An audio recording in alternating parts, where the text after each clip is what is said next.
Good evening, everyone. I'm Elijah Caesar, and I'm from Guyana.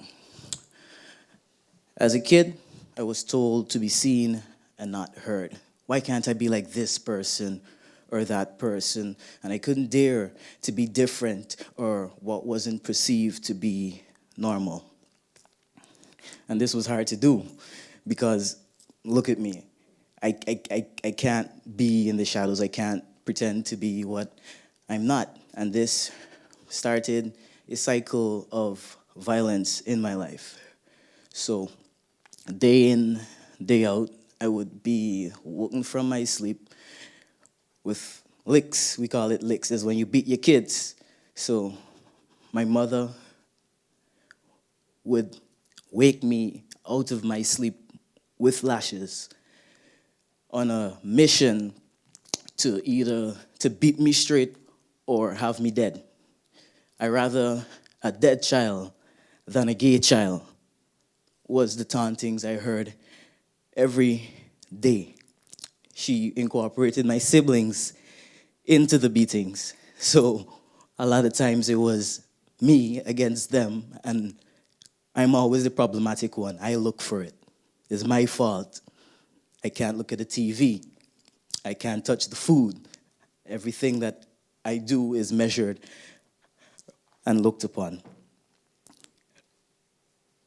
I battled depression, suicidal ideation, and I just didn't want to be alive. I spent days in, days out praying to God just to change me so that I can have a family, so that I can be in my family, so I could be a member, an accepted member of my family.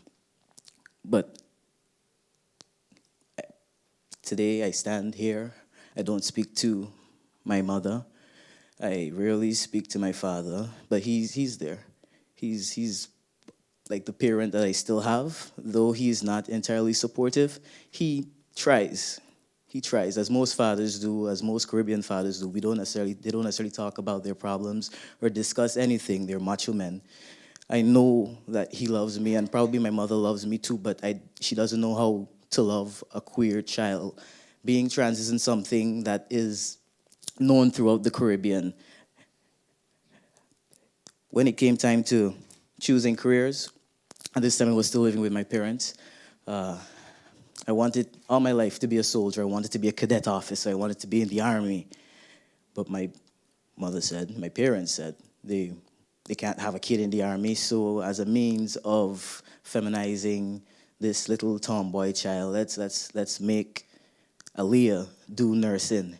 So I went along with it. It was something to do. It's a career. It's a noble profession. But I was anxious about being in this profession because to train, I would have to be forced to wear a dress for 3 years. And I'm thinking 3 years of my tertiary life in a dress. And this isn't because at this time I knew I was trans. I just knew that I didn't want to be represented in that way. So after I went to the interview and I was inquiring, is it possible for me to wear a shirt and a pants like the other guys that I see in the school? And they said, no, it's a Catholic institution. You have to wear the dress, so you pick your battles. At that time, I chose education. So I wore my dress, and I graduated from nursing school. It came time now for me to have a job, for me to go out and look for work. And they said, put on a skirt or a dress for your interview. You can't just show people this side of you. You have to ease them into it. And I'm thinking, I've lived so much of my life a lie. I can't possibly go wearing a dress.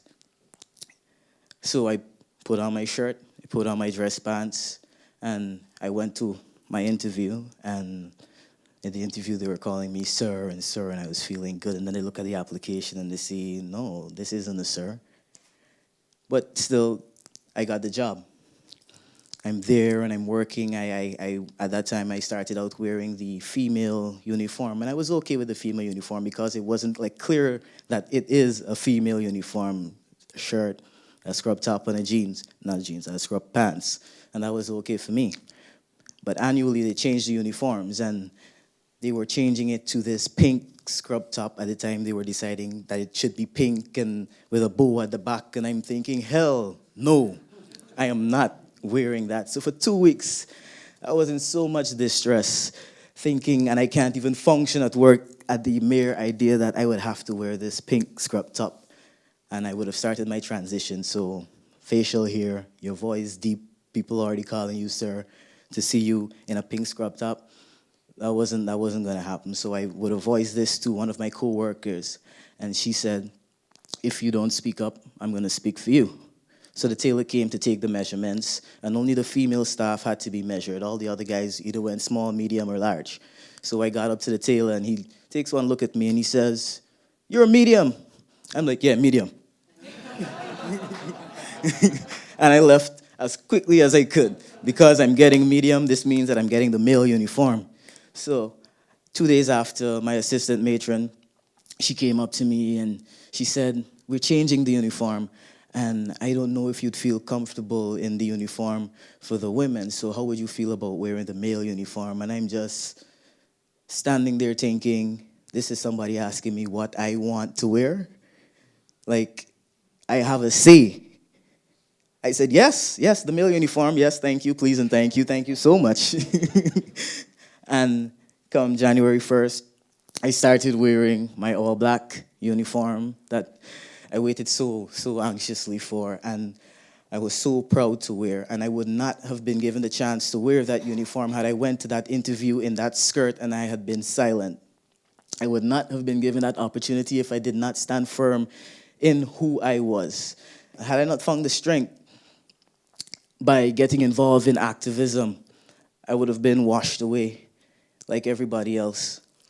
And I'm just grateful for the opportunity to showcase myself and educate persons along the way. Now that I have found my voice, now that I live my truth, they can't possibly get me to shut up. Thank you.